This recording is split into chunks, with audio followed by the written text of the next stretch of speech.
ভারতে বাংলাদেশকে নিতে 4 ঘন্টা লাগবে। আপনার পাকিস্তান বাপ বাঁচিতে পারবেন না, 7 সিস্টার খাইবেন। কেউ বলে করে খাইনি মিয়া, বোকাচোদা। ডেলি করতেছেন 7 সিস্টার খাবো, এখন একটা সুই ঢুকতে পারে না আমাদের। 3টা গ্যারিসন করছে সামরিক, বিএসএফ ডবল করছে, এখন একটা কোথাও যেতে পারে না ওইদিকে। এই আপনাকে খাওয়ার নমুনা। যেসব ব্রিগেডিয়ার, কর্নেল, মেজর নামের আগে পদবি লাগাইছেন, বাল ফেলে না হিসাব। ওই রাস্তায় দাঁড়াইয়া মাইকে কইতেছেন, আমরা দেখতেছি আয়ে বন, আমার লোক টেবিলে বন, দেখি আপনার হ্যাডাম কত, দেখি আপনার রণকৌশলটা কি, কোন পলিসিতে যুদ্ধ করে আপনি ভারত দখল করবেন 7 সিস্টার। আপনি বসেন দেখি আমার সামনে। আপনারা কোন 7 সিস্টার খাবো, দিল্লি কোন ভারত খাবো, আর কোনো বিরক্ত হয়ে 1 মিনিট তো আপনি দখল করে নিয়ে যাবো। মধ্যপ্রাচ্য যে সমস্ত মুসলমান দেশের পরিণতি, আপনাকে পরিণতি সেটাই হবে, কিচ্ছুতে ঠেকাইতে পারবেন না। আয়াতুল্লাহ খমেনির জীবন্ত কবর হবে, এবং কোন টাইমে হবে আমার কাছে খবর আছে, কারণ এতদিন তাকে প্রয়োজন ছিল আমেরিকার, তারা রেখেছিল। কিছুদিন আগেও তো হামলা করে এর আগে ইরানের এক প্রেসিডেন্ট মেরে ফেলছে, তার আগে আরো কয়টা জেনারেল তাদের দরকার ছিল মেরে গেছে, এর যতদিন প্রয়োজন ছিল বাঁচিয়ে রাখছে। এখন আমার কাছে যে সমস্ত তথ্য চারিদিক থেকে আছে, ওর মেয়াদ শেষ, এবার 14 দিন পং করে দিতে পারে। আবার আওয়াজ উঠতেছে চারিদিক থেকে, ওঠা আওয়াজ, ইরানের হাতে যে অস্ত্র আছে রে বাবা, আমেরিকা শেষ। এই যে আওয়াজ উঠছে, এতেই বুঝলেন সাদ্দামের পরিণতি এর হয়ে গেছে। তাহলে দেখেন, আমরা ধর্ম এখানে টানার কোন দরকার নাই, কিন্তু বলতে হয় যে পৃথিবীতে আত্মঘাতী যত হামলা আছে, যত জঙ্গি গ্রুপ আছে, যতগুলা দেশ ধ্বংস হলো, সব মুসলমান কান্ট্রি ধ্বংস হয়ে গেল, তাদের সম্পদ গুলা লুট হয়ে গেল, লক্ষ লক্ষ 50 লক্ষ হিসাব করছি আমি, লোক এই মধ্যপ্রাচ্য দিয়ে সব মিলে মুসলমান খালি মারা গেছে, এদের বেশিরভাগই মারা গেছে মুসলমান জাতি যুদ্ধ করে। ইরান ইরাক যুদ্ধ 12 বছরে কত মরছে জানেন? সিরিয়ার গৃহযুদ্ধ 15 বছরে কত মরছে জানেন? তারপরে যে প্রত্যেকটা দেশকে যে মেসাকার করছে এই যে যুদ্ধে। দ্বিতীয় বিশ্বযুদ্ধের পরে বলুন তো, ইউরোপের বা আমেরিকার বা অন্য চীনের কোন দেশের লোক, ভারতের কোন দেশের লোক মারা গেছে? 71-এ বাংলাদেশে মারা গেছে 30 লাখ, যুদ্ধে একটা দেশ স্বাধীনতা হয়েছে, এছাড়া আর। কিন্তু প্রতিদিন, প্রতি মাস, প্রতি বছর, প্রতিটা সময় এই মুসলমানরাই মরতেছে। দেখেন ওই যে কত কত জঙ্গি গোষ্ঠী সৃষ্টি করছে, ধর্মের দোহাই দিয়ে কেউ করতেছে, কেউ সিআই এর ফান্দি পা দিয়ে হইতেছে জঙ্গি, আর কেউ ইসরায়েলের মোসাদের হাতে পড়ে হইতেছে জঙ্গি। আর এই ওরা ইউরোপ, আমেরিকা এই মুসলমানদের গুলারে নিয়ে খেলতে খেলতে খেলতে খেলতে খেলতে খেলতে যখন তারা মনে করতেছে যে এখন আর একে রাখা যাবে না, তখন ওটা সরাসরি আক্রমণ করে একেবারে লুটপাট করে তামাক করে সব নিয়ে চলে যাচ্ছে। কিন্তু দেখেন, খেলার আগে কিন্তু একটা কাজ করে, এখন আওয়াজ উঠাবে চারিদিকে, সবকটা দেশে হামলা করার আগে এরকম আওয়াজ উঠাই, বিরাট শক্তিশালী অনেক অস্ত্র আছে, প্রেক্ষাপট সৃষ্টি করে আর কি হামলা করা। সাদ্দামের কাছে ছিল, মোহাম্মদ গাদ্দাফির কাছে ছিল, বাশার আল আসাদের কাছে ছিল, এরকম উঠা আওয়াজ। যখন চারিদিক থেকে আওয়াজ উঠতেছে যে ইরানের কাছে অনেক ভালো অস্ত্র আছে, ইরানের কাছে কি আছে, বাল আছে। আয়াতুল্লাহ আলী খমেনির পাঞ্জাবি পরে পায়জামা, পায়জামার নিচে একটা ক্ষেপণাস্ত্র আছে, এটা বড় সাইজ হবে, আর কি হবে? 15 বছর ধরে ওই দেশটা বাণিজ্য নিষেধাজ্ঞায় আছে, কোথাও 100 টাকা তেল বিক্রি করতে পারে না। ওপেন চুরি করে রাশিয়া, চীন বা অন্য কোনো দিকে যদি কিছু তেল বেচতেছে, এটা দিয়ে রুটি মুটি খাইয়া জীবন ধারণ করতেছে, দেশটা একটা দরিদ্র রাষ্ট্র বানিয়ে ফেলছে। কি অস্ত্র থাকবে তার কাছে? এটার উপর নীতি ইরানও শেষ, ইরাকের মতো ইরাক গেছে মধ্যপ্রাচ্য আড্ডাই তো কেউ, এটা ছিল, সিরিয়া চলে গেছে, এটা গেছে, এটা গেছে। আর ওই ওমান, কাতার, দুবাই, সৌদি, এরা যারা যে কটা দেশ এখন আছে, এরা রীতিমতো ট্যাক্স দিয়া, ভাতা দিয়ে, আমেরিকার ঘাঁটি রেখে তারা আছে। কিন্তু এগুলো করতে হচ্ছে একটা কারণে, কিন্তু কারণটা হলো কি, ওই চেয়ারটাতে তারা 30 বছর 40 বছর থাকবে, তারপরে সরাবন্ত হরা খাবে, আরো মুখ খারাপ করলাম না, এগুলো করে বেড়াবে।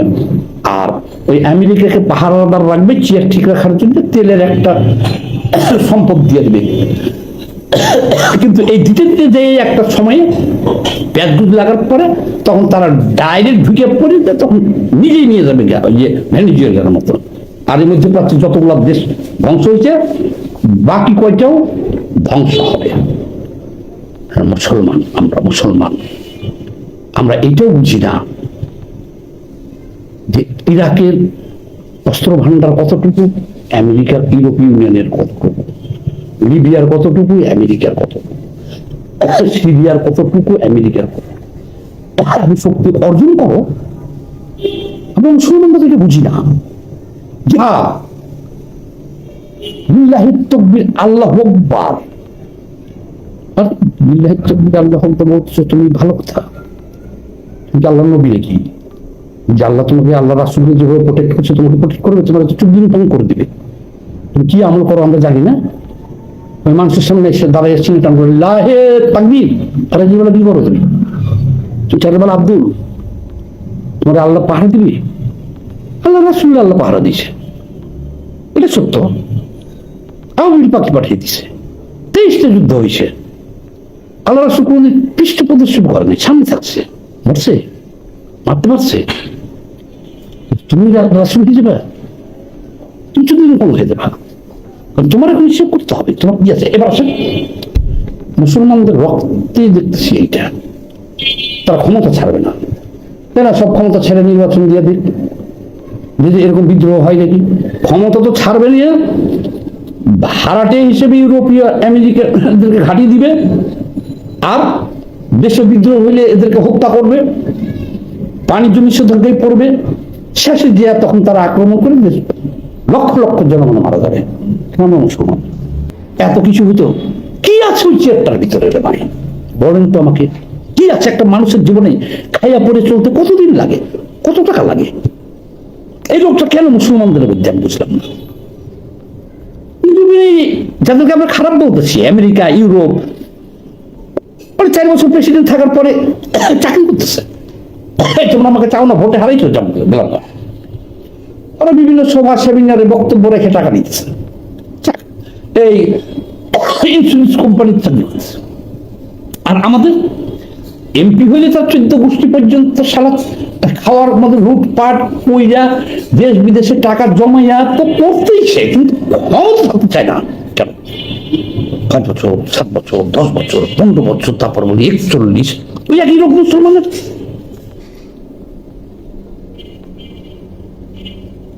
যারা আমরা এই দেশে 18 কোটি মানুষ, প্রধানমন্ত্রী প্রেসিডেন্ট হই নাই, আমাদের কি হয়েছে বুঝতে পারছি আপনাদের? কি আমাদের সমস্যাটা কি? আমরা স্বাধীন, ক্ষুধা লাগলে ডাইল ভাত আসবে, খাবো, আমার মন চললে এখানে চলে যাবো। কি লাগে একটা মানুষের জীবন বেঁচে থাকতে? তোমাদের 15-16 বছর 17 বছর ক্ষমতায় থাকার পরও মানুষকে খুন করিয়া, অপহরণ করিয়া, পেট কেটে, গুম করিয়া, আয়না ঘরে রেখা তোমার ক্ষমতায় থাকতে হবে তোমার। সারা এই রোগগুলো হলো সব মুসলমান দেশগুলোর মধ্যে আমি দেখতেছি। ভারত আছে, আচ্ছা, এবার যে বাংলাদেশের এই রোগের কথা বললাম, বাংলাদেশে ওই একই রোগের কথা বলি, আর একটা গুরুত্বপূর্ণ রোগ শুনেন।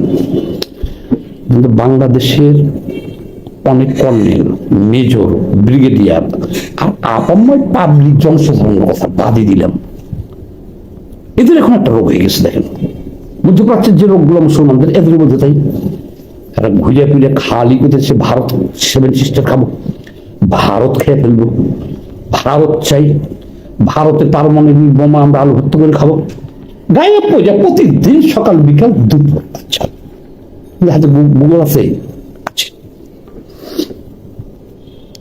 তোমরা সামরিক হিসেবে বুঝো, লেখাপড়া করছো, অ্যানালাইসিস জানো। আমি কথা বললে তোমরা বলবা সারা ভারতের দালাল, এতক্ষণ কথা বলছি বলবা, ওই আগের ভিডিও দেখলে বলবা সালা আমেরিকার দালাল, তার আগের ভিডিও দেখলে বলবা ইসরায়েলের দালাল, তার আগের ভিডিও দেখলে পারে বলবা কিসের দালাল? চীনের দালাল, তার আগেরটা রাশিয়ার দালাল। কিন্তু আসলে আমি কারো দালালি না। কেন দালাল না?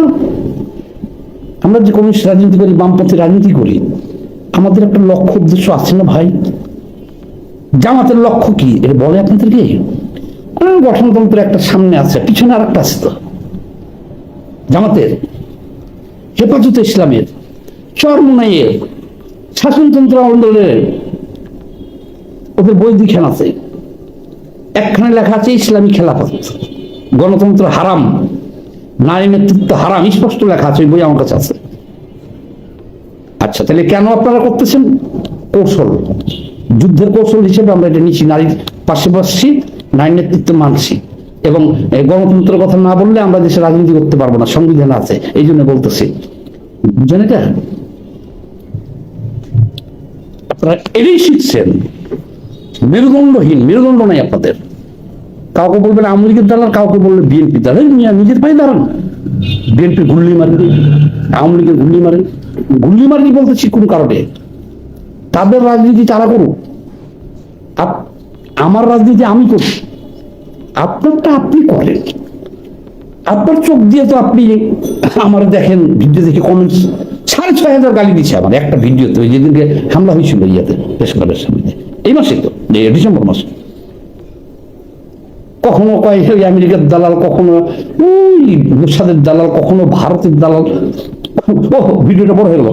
বাংলাদেশে এখন এরকম মূর্খসুতার জন্ম হয়েছে।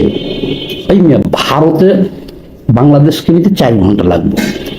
আপনার পাকিস্তান বাঁচিতে পারবেন না, আর চীন কখনোই সাহায্য করবে না। টাকা থাকলে অস্ত্র কিনে নিতে পারবেন। গায়ে পড়ে ভারতের সাথে আপনি লড়াই করতে দেবেন কেন? বেকুব চুদার মতো আপনার আবাবিল পাখি। আর ওই পাকিস্তান নিজেই তো চুক্তির একটা ভিক্ষুক রাষ্ট্র, তার অর্থনীতি হলো ভিক্ষানীতি, সে আপনারা সাহায্য করবে? আপনারা তো সে 71-এ ভারতের উপর রাগ আছে, আপনারা লাগাই দিতেছে। আর আপনারা যে হিসাব করতেছেন,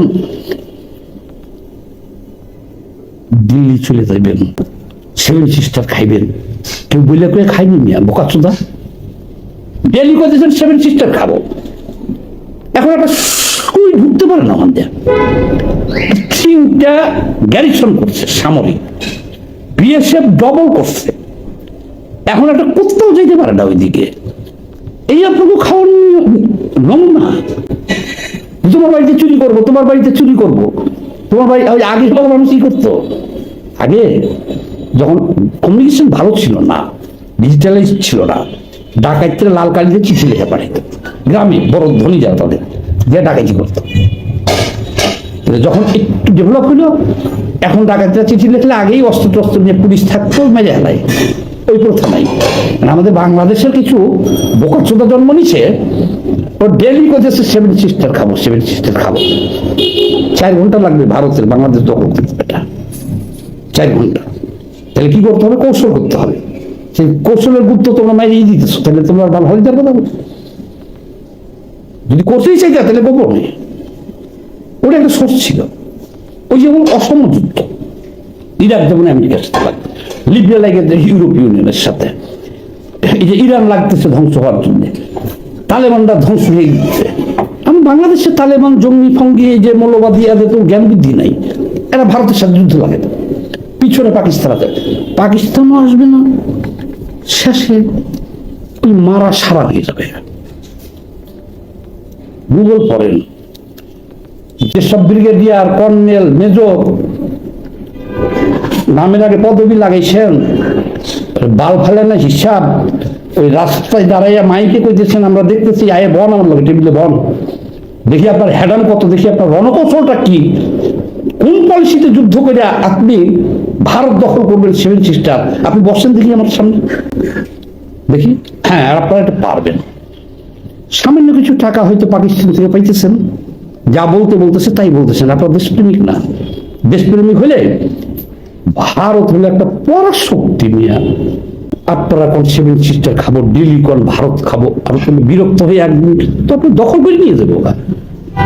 মধ্যপ্রাচ্য যে সমস্ত মুসলমান দেশের পরিণতি, আপনাকে পরিণতি সেটাই হবে, কিচ্ছুতে ঠেকাইতে পারবেন না। বাস্তব জগতে আসেন, ভূগোলে আসেন, ম্যাথমেটিক্সে আসছেন, সমাজ বিজ্ঞানে আসছেন, হিসাব বিজ্ঞানে আসেন, রণকৌশলে আসেন, ওইসব গায়েবী আওয়াজ করে দেশ ধ্বংস করে।